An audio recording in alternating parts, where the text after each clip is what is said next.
Good afternoon. My name is Paul Wozni. I'm the acting inspector of the Calgary Police Service Major Crimes Section. The Calgary Police Service Homicide Unit has identified a person of interest in a recent quadruple homicide and is asking for the public's help in locating her.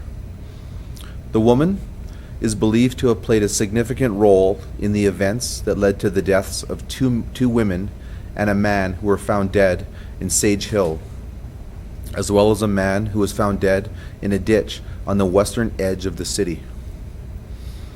Chieh Liao, a female aged 24, who goes by the name of Diana Liao, is being sought for questioning in connection with this homicide investigation. Liao is an Asian female. She's 5'5" and 160 pounds. She has long dark hair and brown eyes. Liao has ties to Calgary, Vancouver, Moosejaw, Regina, Toronto, and may be traveling with an unknown black male who is small in stature. She is known to use rental vehicles and stay in hotels. She was last seen in the Moosejaw area on Wednesday, July 12th. Glynis Fox, 36, Cody Pfeiffer, 25, Tiffany Ear, 39, were found deceased in a burnt-out vehicle in Sage Hill on Monday, July 10th. Hannock Afterwork, age 26, was found deceased near Highway 22 and Highway 8 on Wednesday, July 12th. Their deaths are connected. Investigators continue to explore the theory that Fox, Ear, and Pfeiffer were caught up in a targeted attack against Mr. Afterwork. We believe multiple people may be involved and continue to search for additional crime scenes. We are stressing the brutality and ruthlessness of the murders and are appealing to the public once again for any information that may be of help to the investigation in order to piece together what happened. Though police are unable to elaborate, all victims suffered significant traumatic injuries. Anyone who may have information that could assist the investigation is asked to contact the police non-emergency number at 403-266-1234 or Crime Stoppers anonymously. And I'll take any questions that you may have. If you believe she played a significant role, why not issue a warrant in this case to find her whereabouts or to bring her into at least police custody? Yeah, in terms of issuing a warrant, we just can't sign a document and get a warrant. We have to meet a certain arrestable threshold to do that. I'm not saying exactly what we have and what we don't have, but she has been identified as a person of interest, and she's somebody that we know has information in relation to this matter, and we want to speak to her. In that case, then, you're just to elaborate, I guess, on what you're saying. You're not certain, and you want to know how she played that significant role, and you're looking for a few more details before you proceed with her? I didn't say I wasn't certain. Okay. We know she has information in relation to this offense, in relation to this event.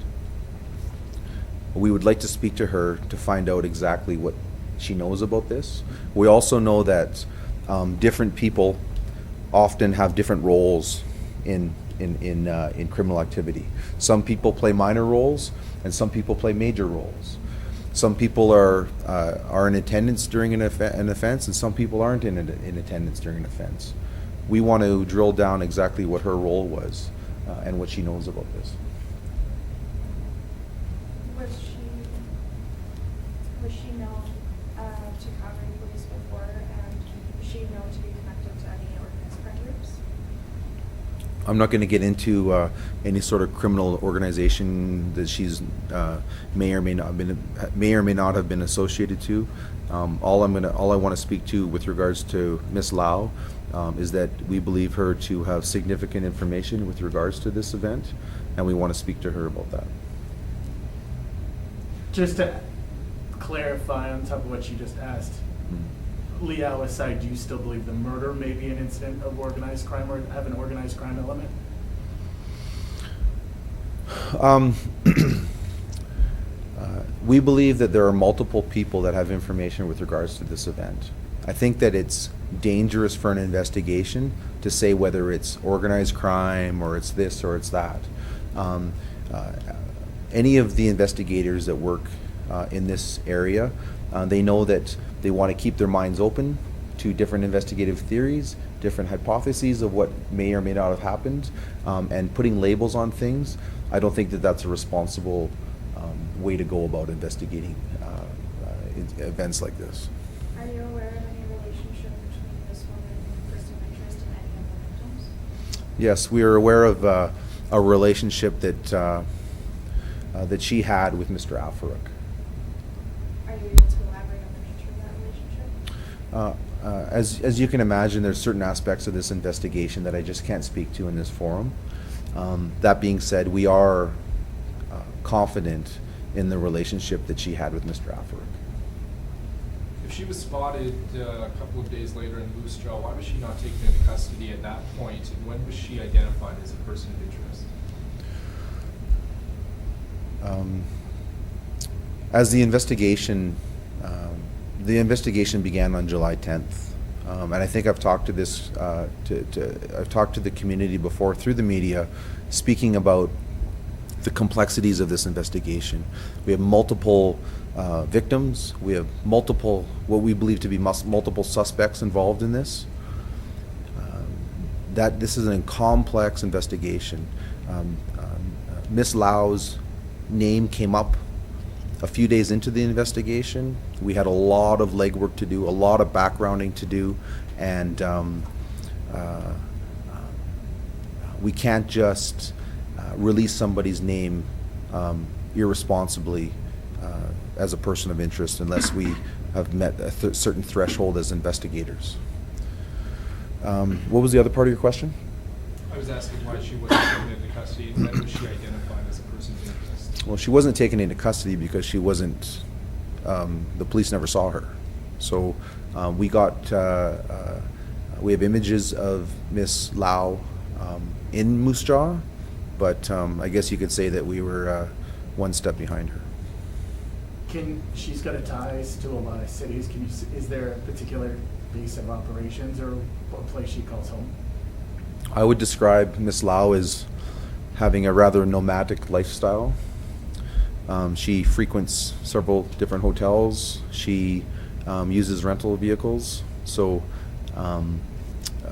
it would be difficult to pinpoint any sort of community that she's exclusively tied to. And she doesn't have family tied to one of those communities?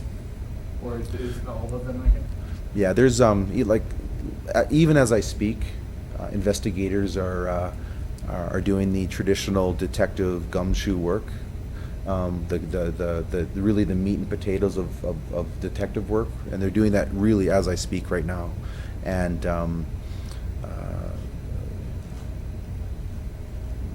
we're working hard to try to locate her.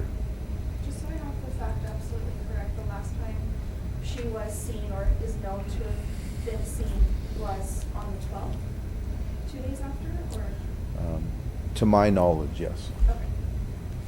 The unidentified male, pardon me, was he also believed to have a significant role in this crime, or is he just believed to be traveling with the woman, or how is he connected to this crime? We have him connected in several ways. The way that I want to describe it is we have information of a description of a black male who was at the scene of the fire, which was on July 10th, the morning of July 10th. And then also the fact that we have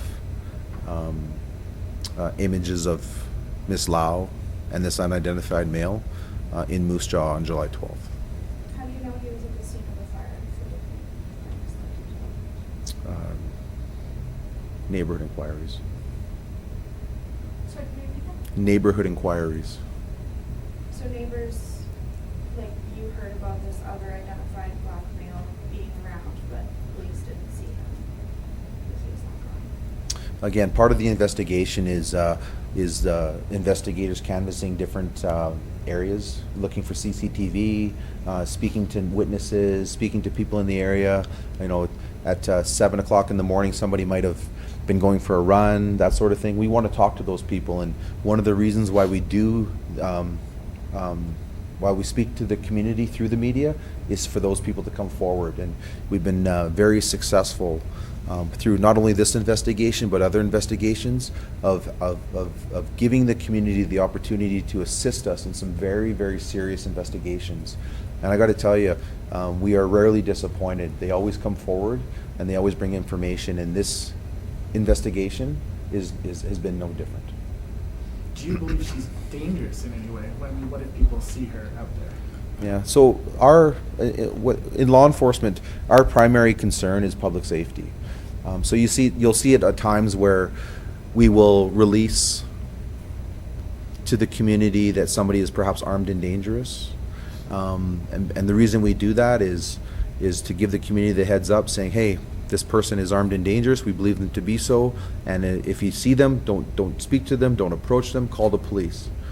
In this particular instance, we don't believe her to be armed and dangerous.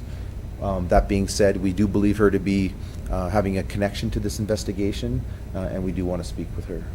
And I also just want to add that for us to bring this forward, this is a huge, huge step for this investigation.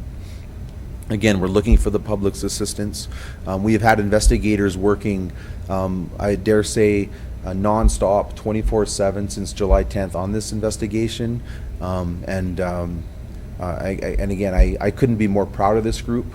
This is a very, very complex investigation, multiple pieces to it, multiple victims, multiple suspects or persons of interest, and we are working as hard and as long as possible to really seek the truth of what happened as part of this investigation.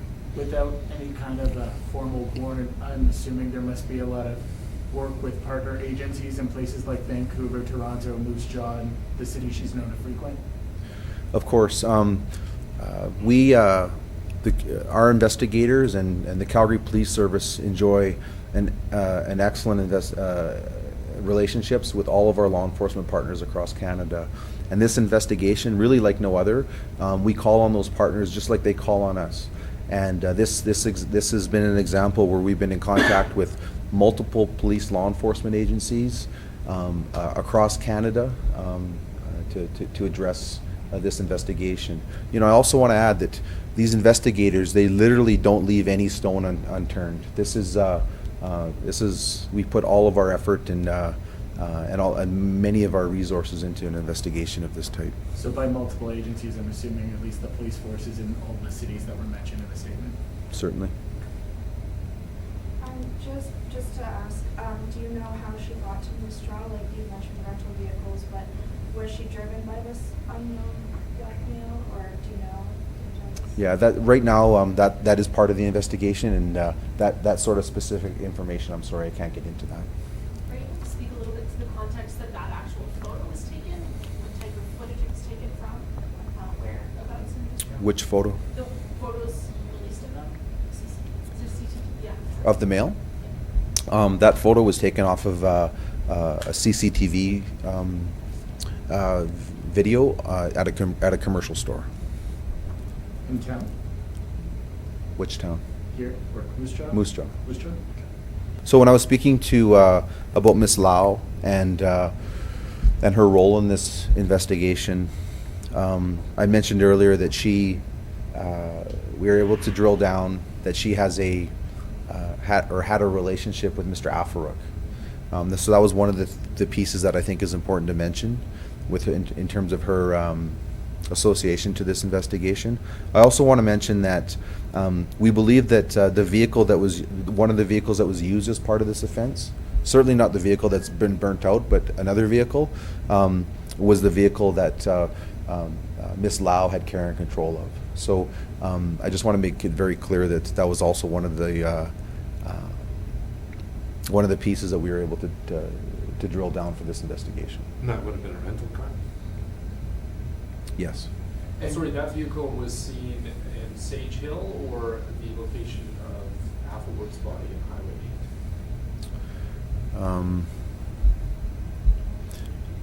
8? It was that vehicle was seen up in Sage Hill. And just to be clear, your use of the word relationship, they were known to each other, or this was a romantic thing? Known to one another. Known to each other? Just checking. Okay, that was it. Just Are wanted you to going clarify to that. expand at all on how you gathered the information about Ms. Liao's vehicle, that she had care of, control of, how that came to be notified by police?